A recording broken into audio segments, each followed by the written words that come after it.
आदाब नमस्कार, मैं शाहिद उमैर। स्वागत है आप सभी का सियासत टीवी के हिंदी समाचार में। आइए देखते हैं सबसे पहले हेडलाइंस। पीएम मोदी बोले, हमारा देश आशा का संचार कर रहा, दुनिया में मची उथल पुथल के बीच भारत बना उम्मीद का किरण। पाकिस्तान पर भड़के फारूक अब्दुल्ला, कहा 75 साल में कश्मीर पाक नहीं बना तो अब क्या बनेगा। संजौली मस्जिद की 3 अवैध मंजिलें गिराने के लिए वक्फ बोर्ड ने दी मंजूरी। जूनियर डॉक्टरों के आंदोलन पर भड़के टीएमसी नेता, बोले मरीज चाहे तो डॉक्टरों पर कर सकते हैं केस। एमबीए में कब तक फाइनल होगा सीट शेयरिंग का फार्मूला, संजय राउत बोले करना पड़ता है त्याग। यूपी में दरिंदों से खाके ही नहीं महफूज, करवा चौथ मनाने जा रही महिला कांस्टेबल से रेप।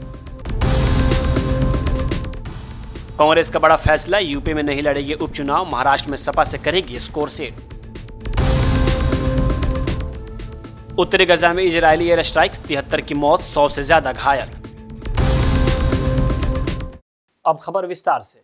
प्रधानमंत्री नरेंद्र मोदी ने आज भारत को एक उभरती हुई शक्ति करार दिया और कहा कि ऐसे समय में जब दुनिया में उथल पुथल मची हुई है तो भारत उम्मीद की एक किरण बना है और आशा का संचार कर रहा है। एक सम्मेलन को संबोधित करते हुए प्रधानमंत्री ने कहा कि भारत हर क्षेत्र में तेजी से आगे बढ़ रहा है और इसका पैमाना अप्रत्याशित है। उन्होंने कहा, आज जब चर्चा का केंद्र चिंता ही है, तब भारत में चर्चा का विषय भारत की शताब्दी। दुनिया में मची उथल पुथल के बीच भारत उम्मीद की एक किरण बना है। साथियों, हम बीते 4-5 साल के कालखंड को देखें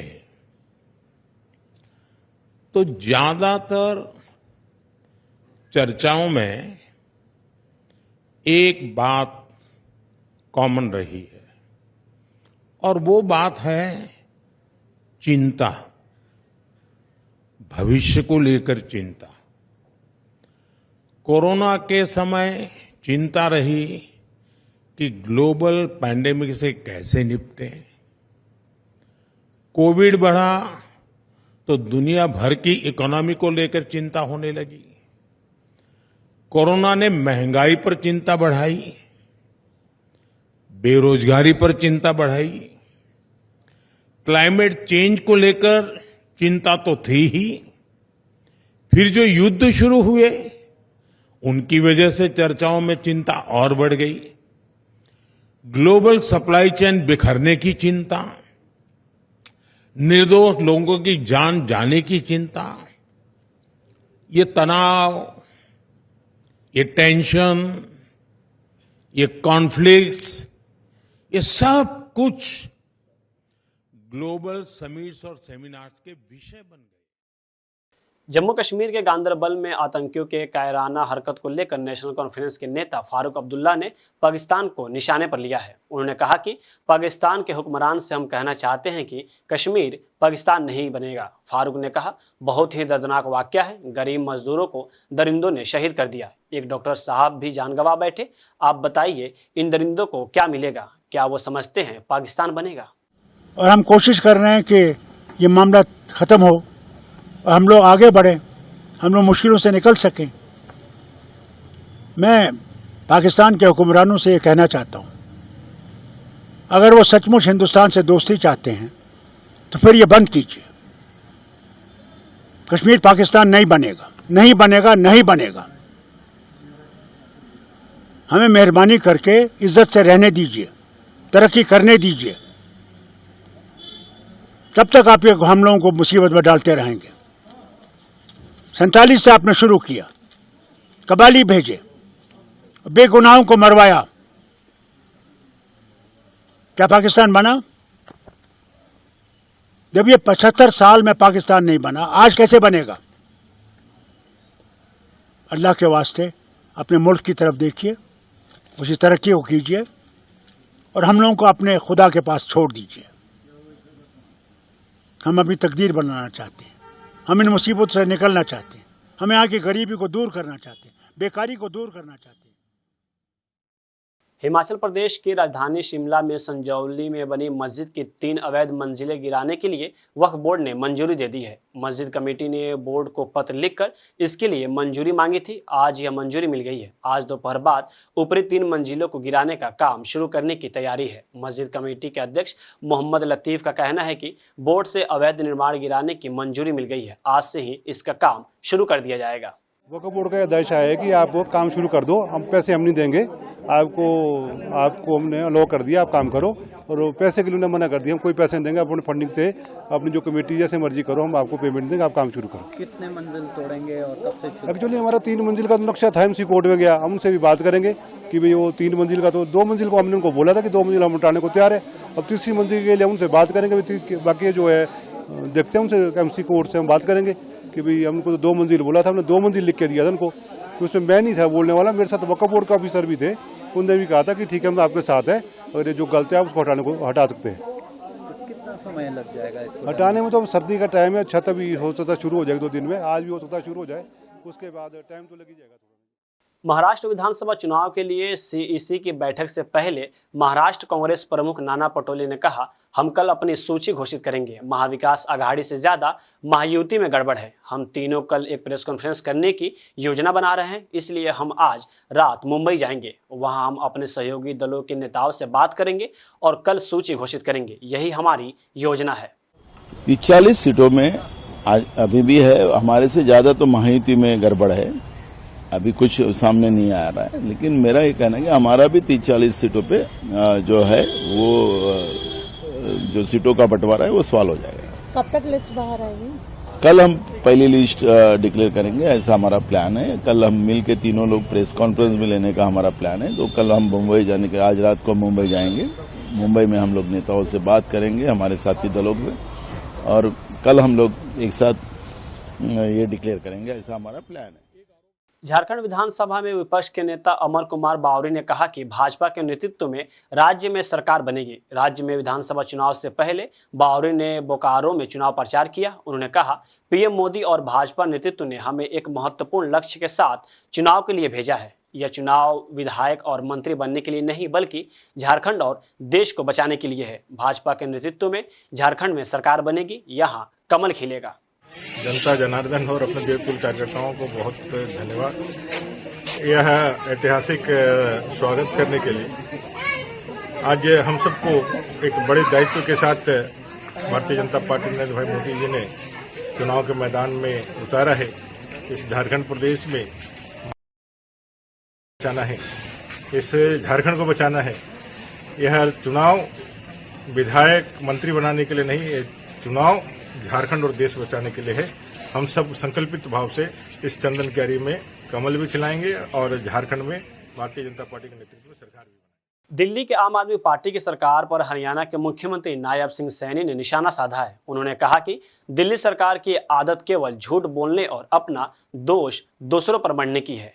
उनकी यह रीत रही है कि उनको खुद के अलावा सब में कमी नजर आती है। हरियाणा से दिल्ली को जो पानी दिया है उसका बीओडी लगभग 2 से 3 mg प्रति लीटर होता है। इसके अलावा सीएलसी नहर के जरिए जो पानी दिल्ली को दिया जाता है उसका बीओडी 0 के बराबर होता है।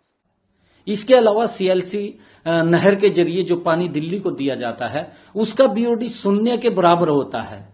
लेकिन दिल्ली सरकार यह बताए, मैं ये पूछना चाहता हूं कि दिल्ली बॉर्डर से ओखला तक जो गंदे पानी के 28 नाले यमुना में जाते हैं उसमें प्रदूषण के लिए कौन जिम्मेवार है? दिल्ली की आम आदमी पार्टी की सरकार यह बताए कि केंद्र सरकार से यमुना को साफ करने के लिए यमुना एक्शन प्लान के नाम पर अभी तक 6000 करोड़ रुपए से ज्यादा मिल चुके हैं, जिनमें से 3000 करोड़ उनको केवल पिछले 2 साल में मिले हैं। उस पैसे का दिल्ली सरकार ने क्या किया है?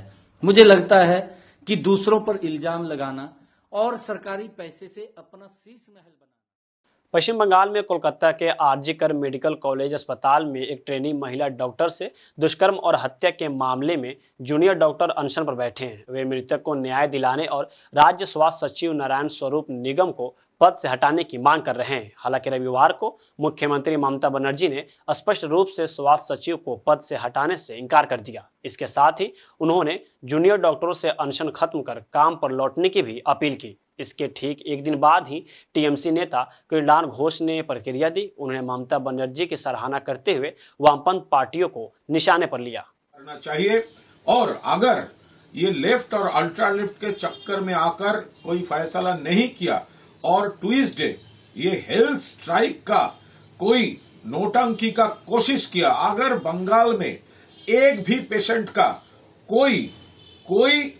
क्षति हुआ तो ये देवाशीष हल्दर, डॉक्टर अनिकेत महातो, डॉक्टर देवाशीष हल्दर जो ये कॉल दे रहा है, आपको ट्रीटमेंट ना करने का कॉल दे रहा है, उसको नाम पे एफआईआर कीजिए, नियरेस्ट पुलिस स्टेशन में एफआईआर कीजिए और उसके साथ वो डॉक्टर, कंसर्न डॉक्टर और कंसर्न जो हॉस्पिटल होगा, नर्सिंग होम होगा, जो भी होगा, उसके नाम पे एफआईआर डाल दीजिए। क्योंकि सीट शेयरिंग को लेकर इंडिया गठबंधन में कलह पर कांग्रेस नेता संदीप दीक्षित कहते हैं, देखिए इंडिया गठबंधन में कई बुनियादी चीजों पर पहले से ही सहमति है। भारतीय जनता पार्टी में राजा एक है और वहीं से जो भी तय होता है। नीचे के लोग भी कांग्रेस में है और खासकर इंडिया गठबंधन के कई दलों में इसी का पालन करते हैं, क्योंकि यह एक लोकतांत्रिक प्रक्रिया है। तो ये बात जिले स्तर पर भी होती है, राज्य स्तर पर भी होती है, राष्ट्रीय स्तर पर भी होती है, क्योंकि हम अपने नेताओं को सुनते हैं और ऊपर से कोई हुक्म नहीं बजाते हैं। इसलिए कभी कभार ऐसा लग जाता है कि हो सकता है इंडिया अलायंस में या कांग्रेस के अंदर जो है वो सहमति ना हो जो बीजेपी में दिखती है। बीजेपी में दबाई हुई, कुचली हुई अलोकतांत्रिक सहमति है। हमारे यहाँ जब सहमति बनती है तो लोकतांत्रिक बनती है और सब उस पर आकर एक तरीके से आश्वस्त होकर आते हैं। हाँ, तब भी दिक्कतें होती हैं, किसी भी गठबंधन में होंगी। अगर मैं आकांक्षा रखता हूं कि मुझे टिकट मिले और नहीं मिलती है तो एक थोड़ा बहुत सब में होता है, लेकिन कांग्रेस में या बाकी जो इंडिया गठबंधन के दल हैं, क्योंकि हम एक लोकतांत्रिक प्रक्रिया में चलते हैं, इसलिए इसको कभी भी आप लोग अन्यथा ना लें। यह हमारा एक सामान्य प्रोसेस है।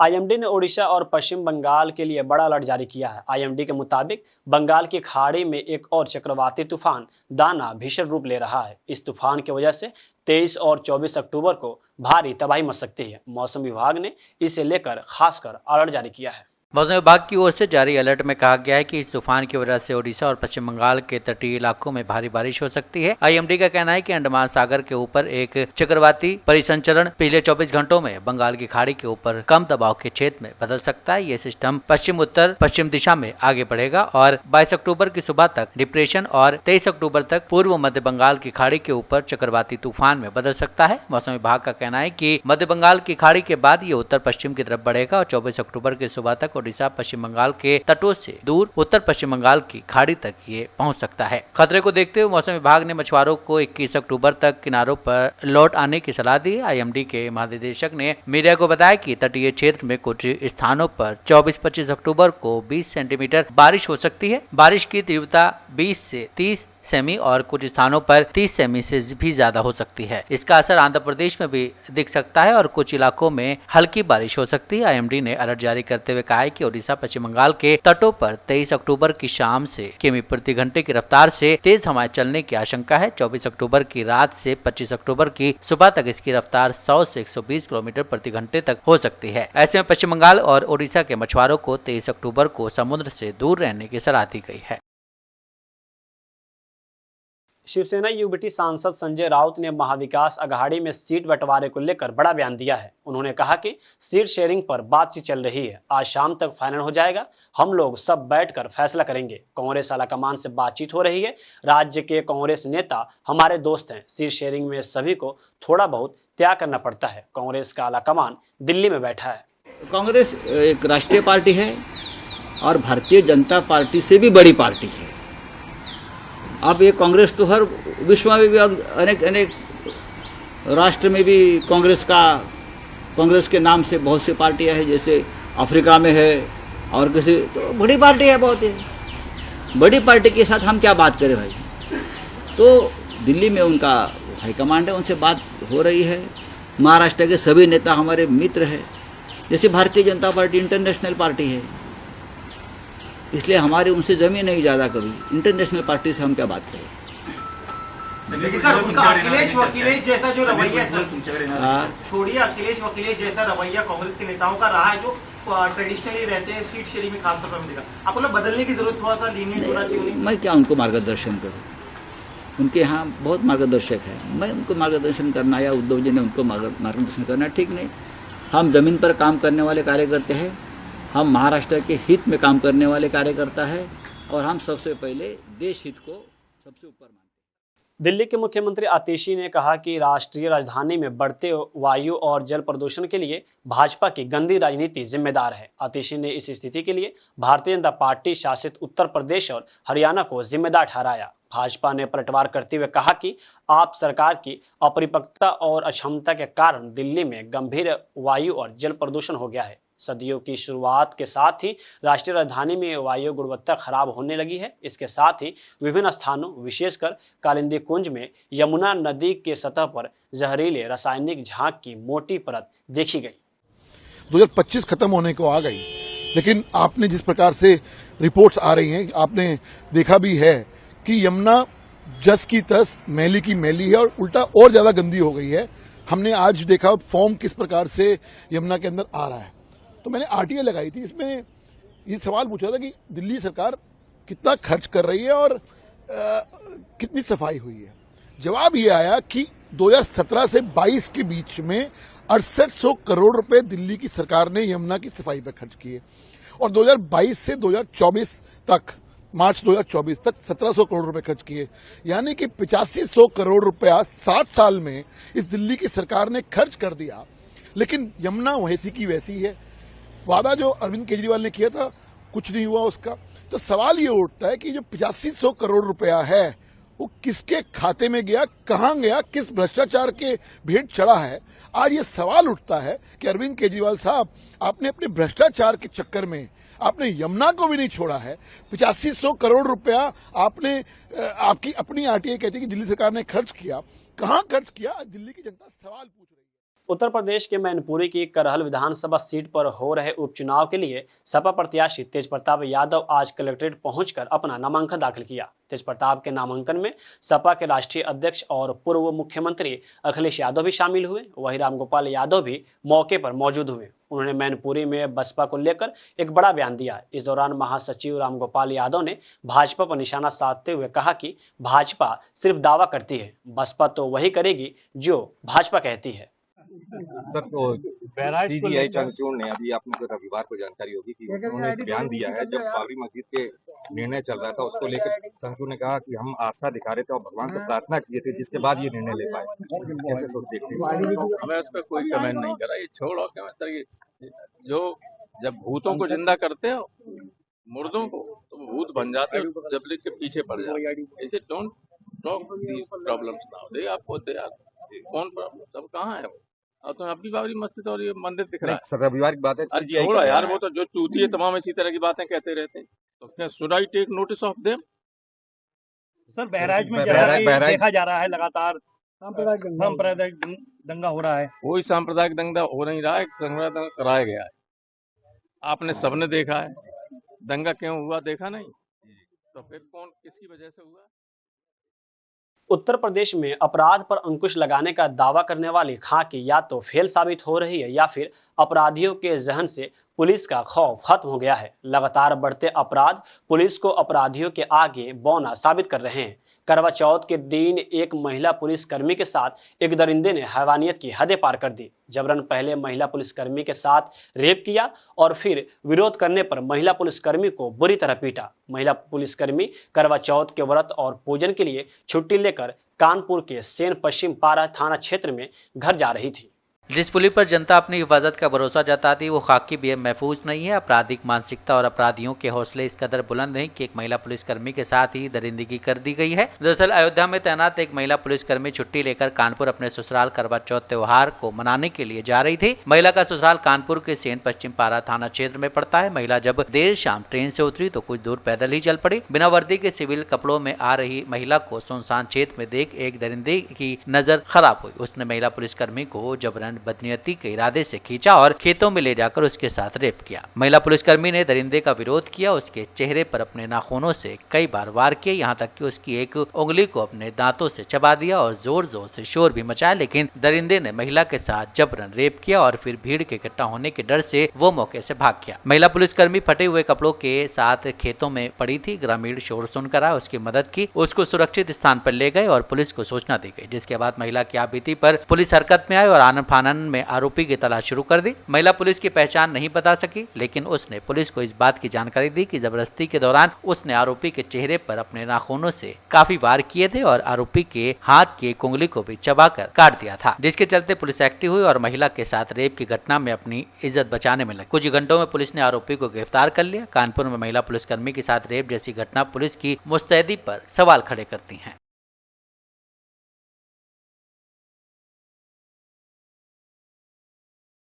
कांग्रेस उत्तर प्रदेश में उपचुनाव नहीं लड़ेगी। समाजवादी पार्टी से गठबंधन के तहत कांग्रेस को 2 सीटें मिली थी, लेकिन उसने बड़ा फैसला लेते हुए उपचुनाव लड़ने से साफ इनकार कर दिया। सूत्रों के मुताबिक दोनों सीटों गाजियाबाद और अलीगढ़ की खैर विधानसभा सीट पर जीत की बेहद कम संभावना को देखते हुए पार्टी ने यह बड़ा फैसला लिया है। इसके बाद इन 2 सीटों पर भी सपा ही चुनाव लड़ सकती है। कांग्रेस के इस फैसले को महाराष्ट्र चुनाव से जोड़कर देखा जा रहा है। उत्तर प्रदेश उपचुनाव में कांग्रेस के साथ गठबंधन के सवाल पर सपा प्रमुख अखिलेश यादव ने कहा, लगातार बातचीत हो रही है।